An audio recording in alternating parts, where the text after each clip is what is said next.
Have you ever watched squirrels in the fall trying to get themselves all fat and furry for winter? If you have, you've probably seen some pretty strange behaviors.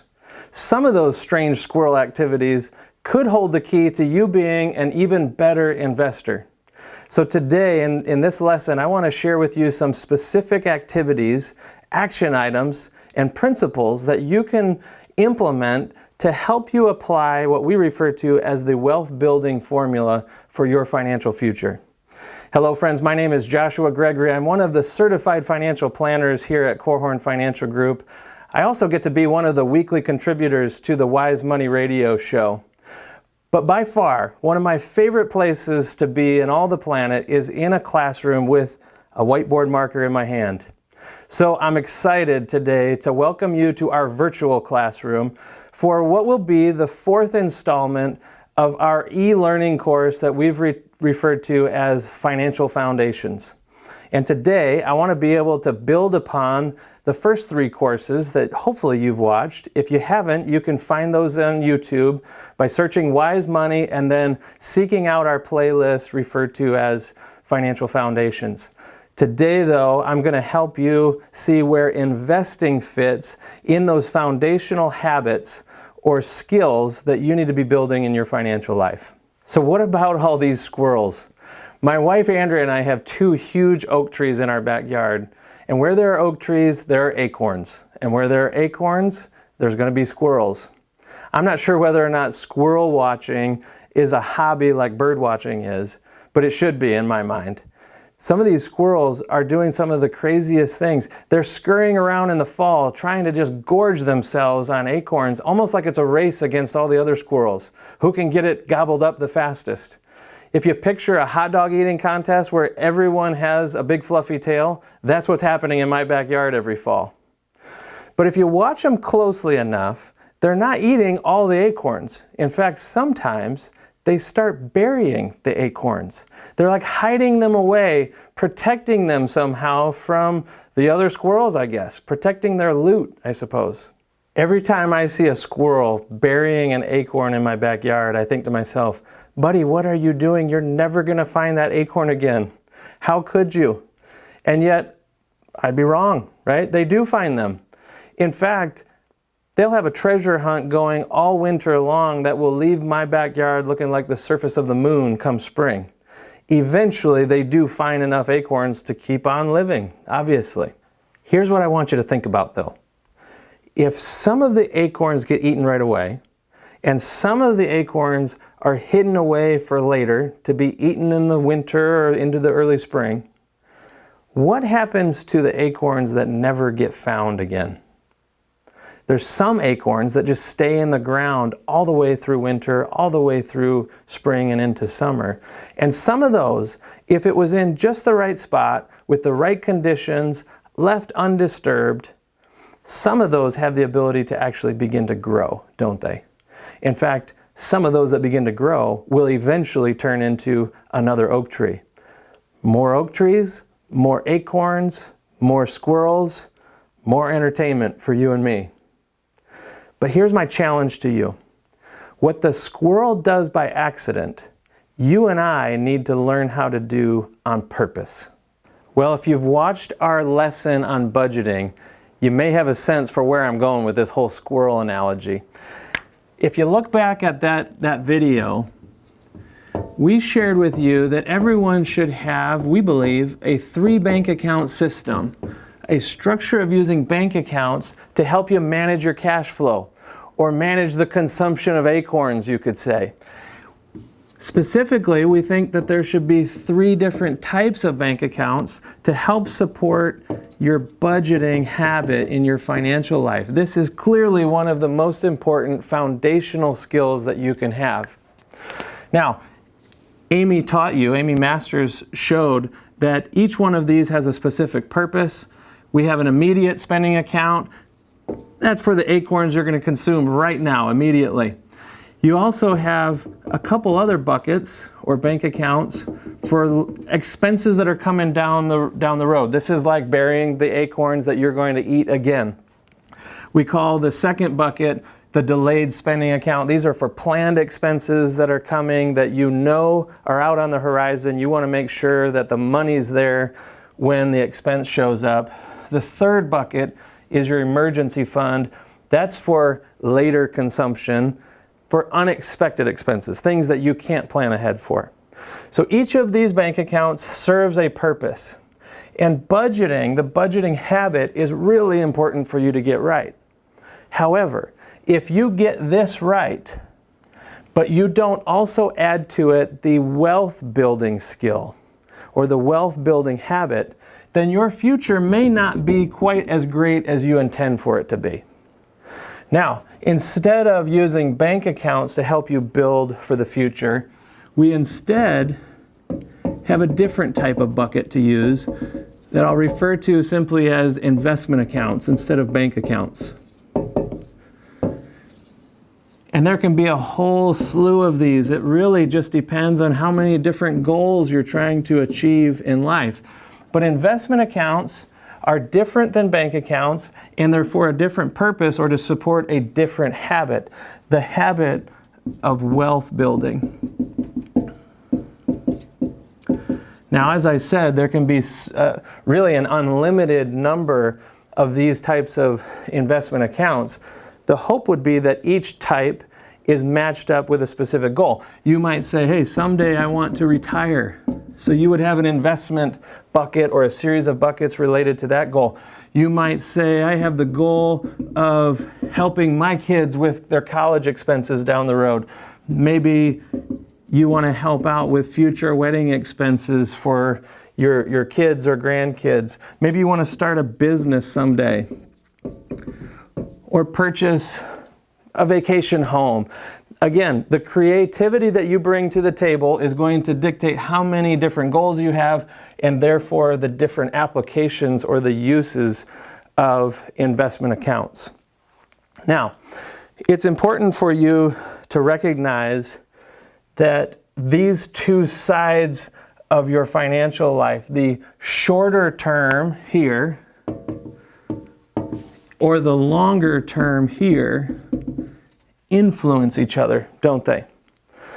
If you think of bank accounts as being for the purpose of managing your consumption or preserving money until it's time to actually spend those dollars, whether it's on a car repair or a home improvement project, or maybe you're just squirreling away some money for Christmas each year or a vacation or something.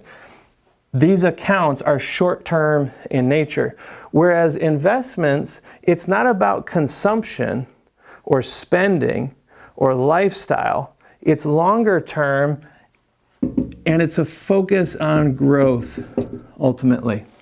Growth or income. Okay? Now, you may think of these as bank accounts are for managing the acorns. Investment accounts are for growing oak trees.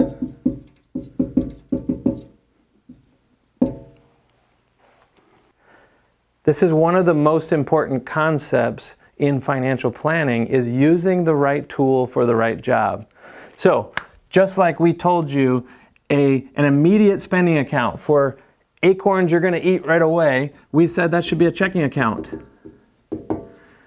A savings account is what you would use for your delayed spending, setting aside money you're going to spend later that you know is coming. And then an emergency fund could also be a savings account or maybe a money market fund. Either one, something that's liquid that you can get your hands on. These types of bank accounts, though, are not the tool that will help you achieve these long-term goals. Instead, let's take retirement, for example. This is where you may need to begin using something known as a Roth IRA.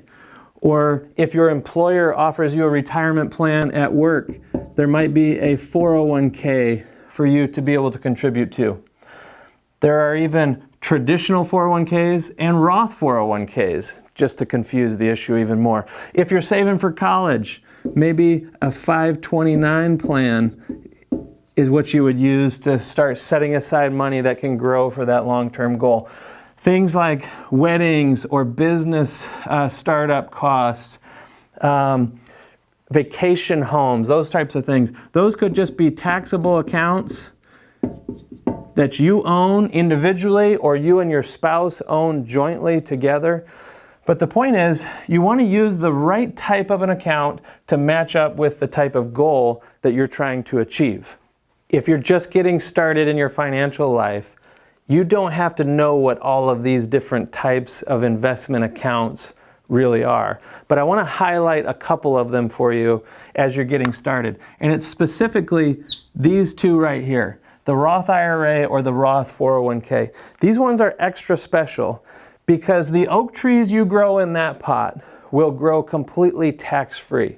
That is magical, it's powerful, it's something that you have to be taking advantage of, whether you are 22 years old and just getting started, or maybe you're even approaching retirement and you haven't been using this vehicle at all anywhere. It brings so much strength and flexibility, just options in your financial life, that it needs to be something that you consciously decide whether or not you're going to use it or not. If you're not sure whether or not it fits in your overall financial life, a certified financial planner will help you figure out, does that tax shelter make sense for you to be using as an investment account?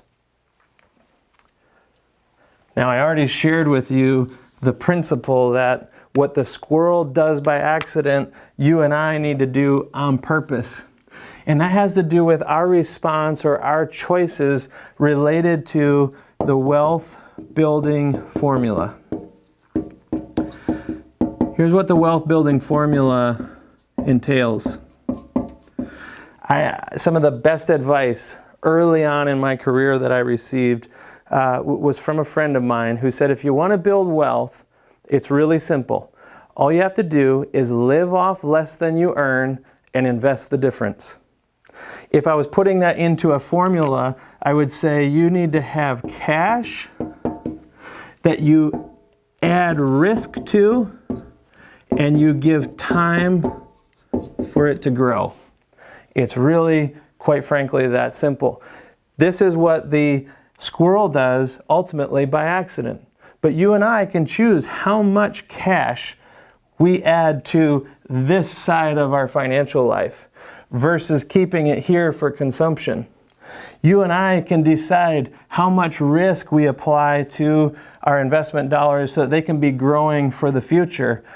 And even based on our behavior and our habits, we get to decide how much time we allow that to keep on accumulating. So let's talk about how much cash you need to be applying to each one of these goals.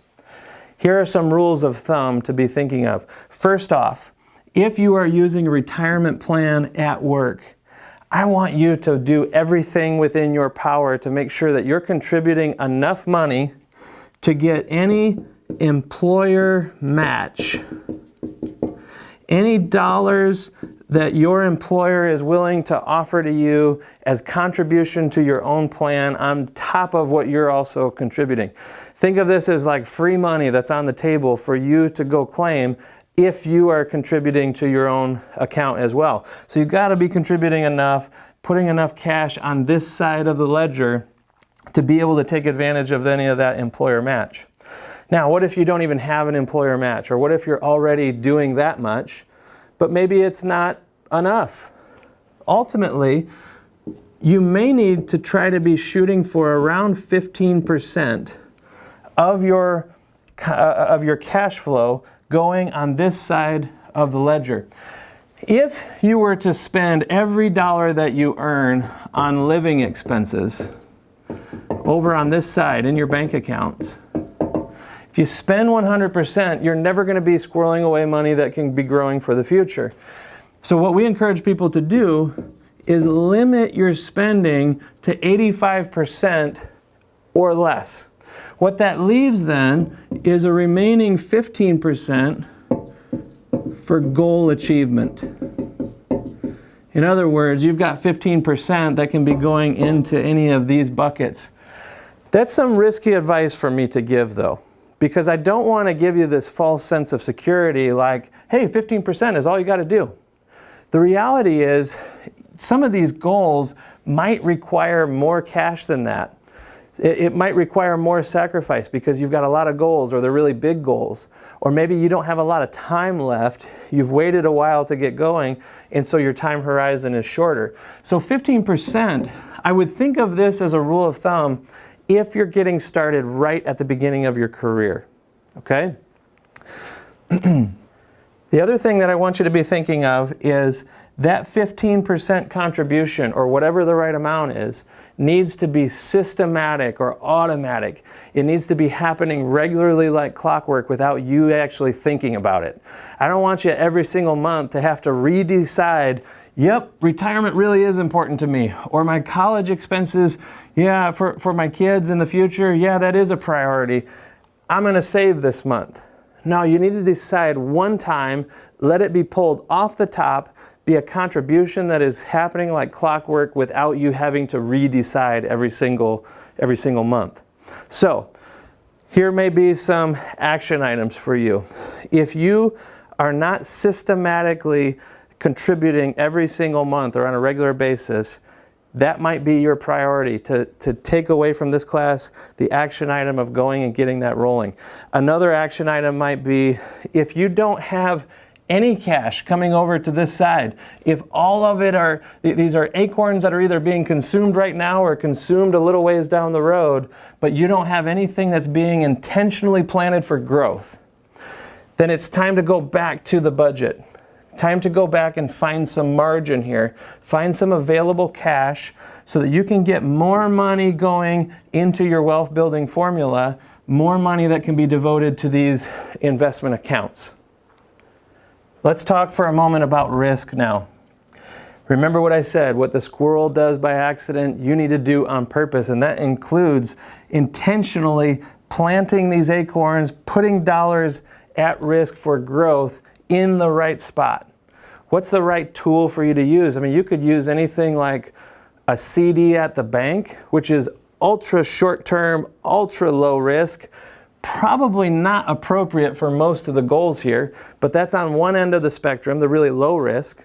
Or you could be trying to invest in some business startup. You know, maybe you've heard a rumor about some new video game manufacturer. They've got the next Fortnite that they're bringing to the market. I want to invest in that individual stock.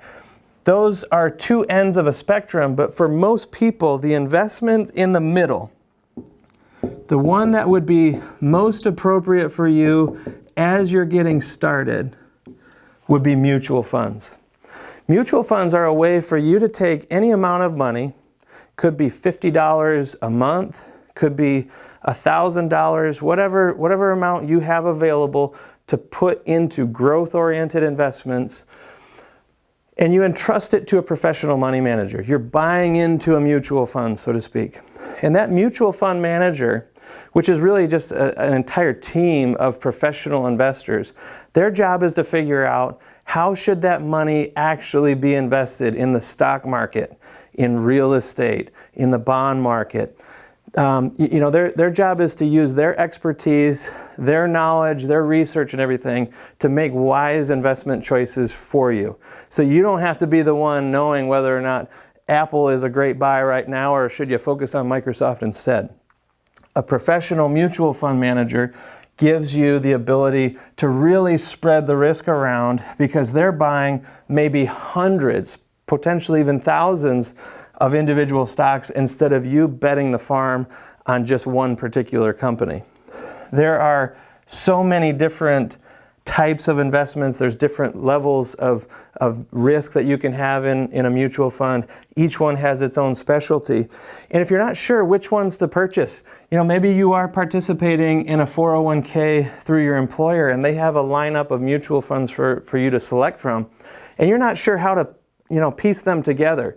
You're not sure what recipe to follow and what ingredients to put into that recipe for your particular goals. This is another place where a certified financial planner can help you make wise choices when it comes to those investments.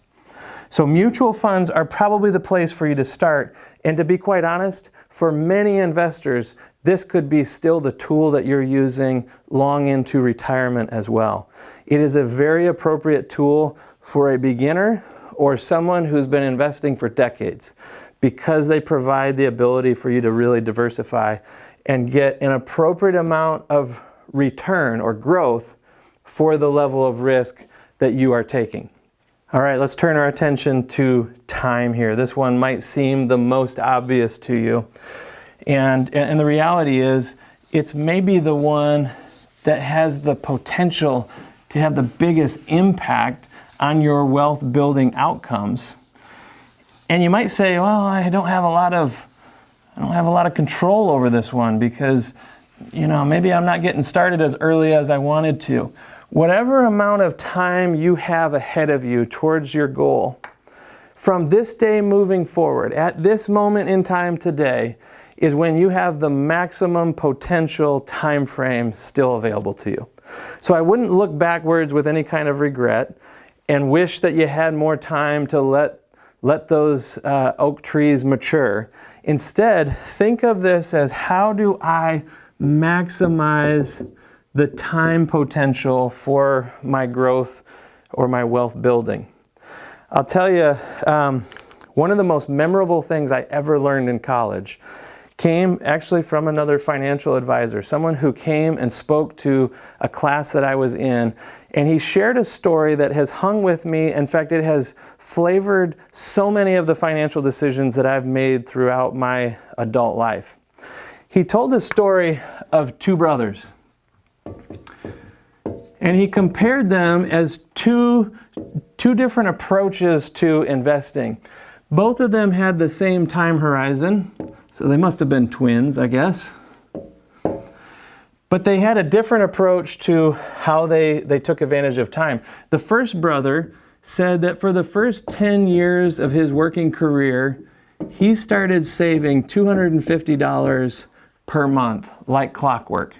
$250 a month, that's the same as $3,000 a year. So at the end of 10 years, he had saved $30,000 into investment type accounts.